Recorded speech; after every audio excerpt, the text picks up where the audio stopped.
नमस्कार दोस्तों, स्वागत है आप सभी का स्पेशल गुरुजी यूट्यूब चैनल पर। दोस्तों ये वीडियो मेनली टीजीटी उर्दू और टीजीटी पंजाबी के कैंडिडेट्स के लिए है, जिनका एग्ज़ाम यहाँ पर DTPSB द्वारा 27 अगस्त 2024 को होने वाला है। तो ऐसे जितने भी कैंडिडेट हैं, जिन्होंने टीजीटी उर्दू पोस्ट कोड 809/24 और टीजीटी पंजाबी पोस्ट कोड 810/24 में अप्लाई कर रखा है और आने वाले एग्ज़ाम की जो कि 27 अगस्त 2024 को होने वाला है, उसकी तैयारी कर रहे हैं, उनके लिए थोड़े से टिप्स और थोड़ी सी सलाह है इस वीडियो में, तो जो आपके लिए हेल्पफुल हो सकती है। तो जितने भी कैंडिडेट यहाँ पर तैयारी कर रहे हैं, उनके लिए कुछ बातें हैं। दोस्तों यहाँ पर टीजीटी उर्दू में टोटल 626 सीटें निकाली गई हैं, जिसमें टोटल 2131 फॉर्म यहाँ पर आए हैं एप्लीकेशन के। टीजीटी पंजाबी की अगर बात करें, टोटल वैकेंसी 556 DTPSB ने निकाली हैं और ये दोनों डिपार्टमेंट की मिलाकर हैं, मेल फीमेल भी मिलाकर हैं। लेकिन हम उस बात पर ध्यान नहीं देंगे कि कितनी मेल है, कितनी फीमेल है या कौन से डिपार्टमेंट की कितनी है। टोटल वैकेंसी की यहाँ पर बात कर रहे हैं। टोटल फॉर्म अगर बात करें 1675 टीईटी पंजाबी में फॉर्म आए हैं। अब कुछ टिप्स हैं या फिर कुछ सलाह है जो आपको तैयारी में हेल्पफुल हो सकती है, और अगर आप उनका पालन करेंगे या उन पर विचार करेंगे तो आपके लिए एग्ज़ाम में कुछ यहाँ पर सहूलियत हो सकती है। सबसे पहले आप सभी कैंडिडेट को यहाँ पर मेरी सलाह रहेगी कि अब जो है 27 अगस्त को आपका एग्ज़ाम है और तैयारी के लिए अब समय बहुत ही कम बचा है। इसलिए मेरी ये सलाह रहेगी कि कोई भी नई चीज़ यहाँ पर आप पढ़ने की कोशिश ना करें। केवल आपको वही चीज़ें दोबारा से रिवाइज़ करनी है, अच्छे से रिवाइज़ करनी है जो आपने अभी तक की तैयारी में पढ़ी हैं। इसके अलावा जो इनका सिलेबस है, DTPSB का ऑफ़िशियल सिलेबस है, टीजीटी उर्दू और टीजीटी पंजाबी का, मैं आपको दिखा देता हूँ दोनों का सिलेबस। दोस्तों ये आपकी स्क्रीन पर टीजीटी उर्दू का DTPSB द्वारा उन्हीं की ऑफ़िशियल वेबसाइट पर डाला गया पार्ट बी का ऑफ़िशियल सिलेबस है। तो जितने भी कैंडिडेट टीजीटी उर्दू की तैयारी कर रहे हैं, मैं उम्मीद करता हूँ कि वो इसी सिलेबस के अनुसार तैयारी कर रहे थे। लेकिन अगर आपको नहीं पता था कि ऐसा सिलेबस DTPSB ने डाल रखा है, तो अब आप देख सकते हैं। इसमें अगर कुछ चीज़ें ऐसी हैं जो आप बचे हुए समय में तैयारी कर सकते हैं, तो आप इसको देख सकते हैं। अगर आपने ये सिलेबस अभी तक फ़ॉलो नहीं किया था, तो ऐसा ज़रूरी नहीं है कि आप इस पूरे सिलेबस को आप फ़ॉलो करने लगें, क्योंकि समय बहुत कम है। अगर आप जल्दबाज़ी में नई चीज़ें यहाँ पर तैयारी करेंगे, तो हो सकता है कि जो पुराना आपने पढ़ा है, वो भी आपको याद ना रहे और नया भी आपको ठीक से याद ना हो पाए। इसलिए बहुत ज़्यादा अफ़रा-तफ़री की कोई ज़रूरत नहीं है। जो आपकी कैपेसिटी है, जितनी आपकी क्षमता है याद करने की, चीज़ों को तैयार करने की, अपनी उस क्षमता के अनुसार उस क्षमता का पूरा इस्तेमाल करते हुए आप इस सिलेबस को फ़ॉलो कीजिए और अपनी तैयारी अच्छे से कीजिए। इसी के साथ-साथ यहाँ पर आपके सामने टीजीटी पंजाबी का पार्ट बी का ऑफ़िशियल सिलेबस भी DTPSB की वेबसाइट पर डला हुआ है। ये दोनों ही सिलेबस वेबसाइट पर डले हुए हैं, पूरी तरह से ऑफ़िशियल हैं। इसमें किसी भी तरह की कोई फ़ेक चीज़ यहाँ पर नहीं है। इन दोनों पीडीएफ को डाउनलोड करने का लिंक आपको इसी वीडियो के डिस्क्रिप्शन में मिल जाएगा। वहाँ से आप ये दोनों सिलेबस अपनी-अपनी वैकेंसी के अनुसार डाउनलोड कर सकते हैं और जो भी चीज़ें आप इसमें अपनी क्षमता अनुसार अब तैयार कर सकते हैं, वो आप इसमें से देख सकते हैं। तो ये थे दोनों पोस्ट कोड के यहाँ पर सिलेबस।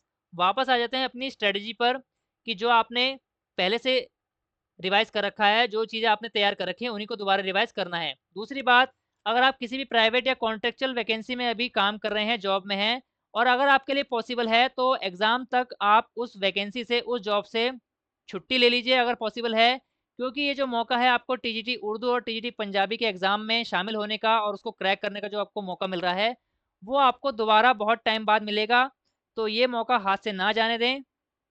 कोशिश करें कि अगर ज़रा सी भी पॉसिबिलिटी है कि अगर आपको छुट्टी मिल सकती है या फिर आप छुट्टी ले सकते हैं अपनी जॉब से, तो आप छुट्टी लेकर के अच्छे से अपनी तैयारी में लग जाएँ। तीसरी बात यहाँ पर ये है कि बहुत सारे कैंडिडेट इस बात का अंदाज़ा लगाते हैं कि कितने फॉर्म हैं और कितनी सीटें हैं, कितनी मेल की हैं, कितनी फीमेल की है। तो मैं आपको सलाह दूँगा कि कितनी सीटें हैं और कितनी वैकेंसी हैं, इस पर बिल्कुल भी ध्यान मत दीजिए। इस बात को भूल जाइए कि कितनी सीटें निकाली गई हैं और इस बात को भी भूल जाइए कि कितने फॉर्म उस सीटों के लिए भरे गए हैं। आपको अपनी तैयारी में कोई कमी नहीं करनी, चाहे वो सीट 1 हो, चाहे वो सीट 1000 हो, चाहे फॉर्म 1 भरा गया है, चाहे फॉर्म 1000 भरे गए हैं। आपको अपनी तैयारी उसी क्षमता के अनुसार करनी है जितनी आप में क्षमता है और उस क्षमता का आपको पूरा इस्तेमाल यहाँ पर करना है। तो अपनी तैयारी पे फ़ोकस करना है, सीटों पर और वैकेंसी पर कोई फ़ोकस आपको नहीं करना है। यदि आप ऐसा करेंगे तो आपकी तैयारी बहुत अच्छे से हो पाएगी। एक और बहुत इम्पोर्टेंट बात ये है कि आपका जो टीजीटी का पेपर रहेगा वो 200 नंबर का रहेगा। 200 नंबर में पार्ट ए रहेगा और पार्ट बी रहेगा। पार्ट ए में आपके 5 सब्जेक्ट आते हैं, 20-20 क्वेश्चन होते हैं, जिनमें हिंदी, इंग्लिश, मैथमेटिक्स, रीजनिंग और जनरल अवेयरनेस और जनरल नॉलेज, ये 5 सब्जेक्ट के 20-20 क्वेश्चन आपसे पूछे जाते हैं।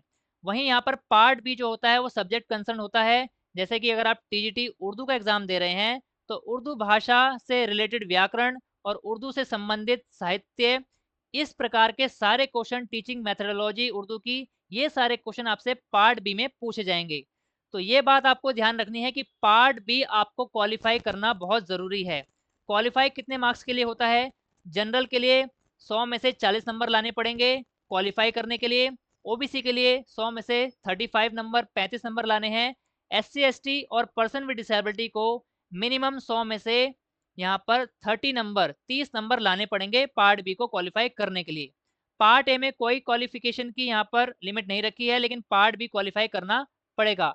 उदाहरण के तौर पर अगर आपके पार्ट बी में 10 नंबर भी रह जाते हैं और पार्ट बी आप 100 नंबर के 100 में से 100 ले आते हैं, तो आपके मेरिट में आपके 110 नंबर माने जाएंगे। दूसरा उदाहरण यह है कि अगर आप पार्ट ए में 100 में से 100 नंबर ले आते हैं और पार्ट बी में अगर आप जनरल कैंडिडेट हैं तो आपको 40 लाने थे, लेकिन आपके 40 की जगह 39 नंबर रह जाते हैं, तो कुल मिलाकर आपके जो नंबर बनते हैं वो 139 बनते हैं। लेकिन फिर भी आप डिस्क्वालीफाई हो जाएंगे, क्योंकि पार्ट बी में आपको 40 लाने थे लेकिन आपके 39 नंबर आए।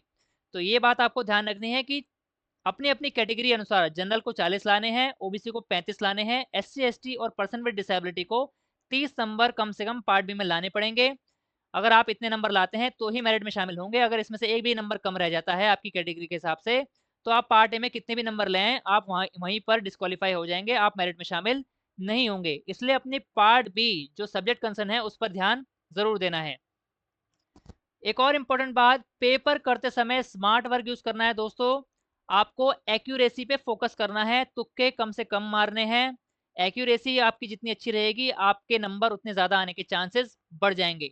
पार्ट ए की अगर बात करें, पार्ट ए में 5 सब्जेक्ट मैंने आपको बताए हैं, जिसमें हिंदी, रीजनिंग और इंग्लिश, ये 3 सब्जेक्ट ऐसे हैं जिसमें आप अच्छे से अच्छा स्कोर कर सकते हैं। यही 3 सब्जेक्ट ऐसे हैं जो आपकी मेरिट में आपके मार्क्स बढ़ा सकते हैं। इसके अलावा 2 सब्जेक्ट जो बचते हैं वो बचता है मैथमेटिक्स और जनरल अवेयरनेस। तो इन दोनों पार्ट्स में आपको विशेष ध्यान रखना है कि मैथमेटिक्स और जनरल अवेयरनेस में बहुत ज़्यादा टाइम आपको वेस्ट नहीं करना है। मैथमेटिक्स और जनरल अवेयरनेस के वही क्वेश्चन आपको अटेम्प्ट करने हैं जो आपके आंसर बिल्कुल सही हैं, जो आपको बिल्कुल कन्फर्म है। इन दोनों सब्जेक्ट में ज़्यादा तुक्के आपको नहीं मारने हैं। और एक और सलाह ये है कि पार्ट ए और पार्ट बी को टोटल को पूरा करने के लिए आपको 2 घंटे का समय मिलेगा। तो मेरी सलाह ये है कि पार्ट ए में जो 100 नंबर का रहेगा, 5 सब्जेक्ट आपके रहेंगे, उसमें 50 मिनट से ज़्यादा टाइम आपको नहीं देना है। पार्ट बी में जो कि सब्जेक्ट कंसर्न रहेगा वो लेंदी हो सकता है, उसमें आपके पैराग्राफ भी आ सकते हैं उर्दू के, और अलग तरीके के क्वेश्चन भी आ सकते हैं जिसमें आपको पढ़ने में, समझने में टाइम लग सकता है। तो पार्ट बी के लिए 70 मिनट कम से कम आपको बचाने हैं। 1 घंटा 10 मिनट आपको बचा के चलने हैं पार्ट बी के लिए। पार्ट ए में जल्द से जल्द आपको 50 मिनट के अंदर अंदर वो 100 क्वेश्चन पूरे अटेम्प्ट कर लेने हैं। 100 में से जितने आपको आते हैं वही क्वेश्चन आपको अटेम्प्ट कर लेने हैं। ऐसी स्ट्रेटेजी आपको बनानी है। बहुत सारे कैंडिडेट मैथ और रीजनिंग में बहुत ज़्यादा टाइम लगा देते हैं, जिसकी वजह से पार्ट बी पर जब वो जाते हैं तो उनके पास समय नहीं बच पाता। कई बार 40 मिनट रह जाते हैं या फिर 30 मिनट ही रह जाते हैं। एक और इम्पोर्टेंट बात यह है, पार्ट बी पर जैसा कि मैंने आपको बताया कि कम से कम 70 मिनट आपको बचा के चलने हैं पार्ट बी को क्वालिफाई करने के लिए, या पार्ट बी के क्वेश्चन करने के लिए 70 मिनट लेके चलने हैं। पार्ट बी में 20-20 करके, हालांकि पूरे पेपर में आपके 20-20 करके ही क्वेश्चन खुलेंगे। पहले 20 क्वेश्चन खुलेंगे, जब तक आप वो सबमिट नहीं करेंगे अगले 20 क्वेश्चन नहीं खुलेंगे। और एक बार 20 क्वेश्चन आप सबमिट कर देते हैं तो जो आपने सबमिट कर दिए वो क्वेश्चन भी दोबारा नहीं खुलेंगे। ये बात आपको ध्यान में रखनी है। बात करते हैं पार्ट बी की। एंड वाले जो 20 क्वेश्चन होंगे पार्ट बी के, जैसे कि पार्ट बी शुरू हुआ, पहले 20 खुलेंगे, फिर 20 खुलेंगे, फिर 20 खुलेंगे, फिर 20 खुलेंगे और आखिर में 20 क्वेश्चन आपके खुलेंगे। तो जो लास्ट के जो 20 क्वेश्चन होते हैं, आम तौर पर जनरली ये देखा गया है पिछले पेपर्स में, अगर हम देखें लास्ट के जो 20 क्वेश्चन होते हैं वो पिछले क्वेश्चनों से थोड़े से ईजी रहते हैं, लेकिन वहां तक ज़्यादातर कैंडिडेट पहुंच नहीं पाते क्योंकि समय पूरा हो जाता है, उससे पहले ही वो क्वेश्चन यहाँ पर उनके छूट जाते हैं। कोशिश करें कि आपका कोई भी क्वेश्चन बिना पढ़े ना छूटे। 2 घंटे के अंदर 200 क्वेश्चन आपकी आँखों के सामने से होकर जाएँ और जो क्वेश्चन आपको आते हैं उनके आप टिक लगा पाएँ। तो ये बहुत इम्पोर्टेंट बातें हैं ऑनलाइन पेपर में जो आपको ध्यान में रखनी पड़ेगी। एक और इम्पोर्टेंट बात ये है दोस्तों, अब यहाँ पर कोचिंग का समय बिल्कुल नहीं बचा है। अगर कोई कैंडिडेट ऐसा सोचता है या फिर कोई कोचिंग सेंटर जो यहाँ पर क्रैश कोर्स शुरू कर रहा है टीजीटी उर्दू या टीजीटी पंजाबी के लिए, तो बिल्कुल आपको किसी भी बात में नहीं पड़ना है। आपको अब सेल्फ स्टडी का ही टाइम है। ये जो आपको 25 दिन या 26 दिन का जो समय मिल रहा है तैयारी के लिए, इसमें आप जितनी ज़्यादा सेल्फ स्टडी हो सकती है उतनी कीजिए। इसके साथ-साथ ऑनलाइन प्रैक्टिस सेट अगर आपको मिल रहे हैं किसी भी ऐप पर या किसी भी कोचिंग सेंटर पर, तो ज़्यादा से ज़्यादा प्रैक्टिस सेट की प्रैक्टिस कीजिए, जो कि पेपर में आपके टाइमिंग को सही करेगा और आपकी एक्यूरेसी को भी सही करेगा। जितनी ज़्यादा प्रैक्टिस करेंगे प्रैक्टिस सेट की और टाइमिंग की, उतना ज़्यादा पेपर में आपको फ़ायदा मिलेगा, आपकी स्पीड बढ़ेगी। तो दोस्तों ये बहुत इंपॉर्टेंट कुछ बातें थी, टिप्स थी, जो ऑनलाइन एग्ज़ाम में आप अगर फॉलो करते हैं, इनका ध्यान रखते हैं और जितना अगर आप कोशिश करते हैं इन चीज़ों को ध्यान में रखने की, तो पेपर में ज़रूर इसका आपको फ़ायदा मिलेगा। और हम उम्मीद करते हैं कि जो भी कैंडिडेट यहाँ पर डिज़र्विंग है और जो दिलो-जान से यहाँ पर मेहनत कर रहे हैं अपनी वैकेंसी के लिए, उनका सिलेक्शन इस वैकेंसी में हो। क्योंकि दोस्तों बहुत अच्छा मौका है, काफ़ी ज़्यादा वैकेंसी है। अगर हम देखें पिछले एडवर्टाइज़मेंट के मुकाबले काफ़ी अच्छी वैकेंसी आई हुई है और कैंडिडेट भी बहुत कम हैं जो वैकेंसी में बैठ रहे हैं। तो उम्मीद करते हैं कि आपका एग्ज़ाम अच्छा जाएगा और जो भी हमने यहाँ पर आपको सलाह दी है, सिलेबस आपको बताया है और जो-जो टिप्स मैंने आपको बताई छोटी-छोटी बातें कि पार्ट बी में 70 मिनट लेने हैं और पार्ट बी में मिनिमम क्वालीफाई करना ज़रूरी है। जनरल को 40, ओबीसी को 35, एससी-एसटी और पर्सन विद डिसेबिलिटी को 30 नंबर लाने पड़ेंगे। तो ये सारी बातें आपको ध्यान में रखनी है। दोस्तों अगर आपको ये जानकारी और ये टिप्स अच्छी लगी हैं और आपकी तैयारी में आपकी हेल्पफुल रहेंगी तो इस वीडियो को ज़्यादा से लाइक कर दीजिए और ज़्यादा से ज़्यादा शेयर कर दीजिए ऐसे सभी कैंडिडेट तक जो टीजीटी उर्दू या फिर टीजीटी पंजाबी की तैयारी कर रहे हैं और 27 अगस्त 2024 को जो एग्ज़ाम देने वाले हैं, ताकि उन तक ये जानकारी पहुँच जाए। कोई भी कैंडिडेट ऐसा ना हो जो जानकारी के अभाव में अपना नुकसान करे। दोस्तों ऑल इंडिया में स्पेशल एजुकेशन और सभी प्रकार की टीचिंग वैकेंसी से जुड़ी ऑथेंटिक जानकारी पाने के लिए हमारे चैनल को सब्सक्राइब कीजिए। इसके साथ साथ हमारे चैनल की सभी वीडियो का नोटिफिकेशन सबसे पहले पाने के लिए बेल आइकन को भी प्रेस कीजिए। धन्यवाद दोस्तों, मिलते हैं आपसे अगली वीडियो में।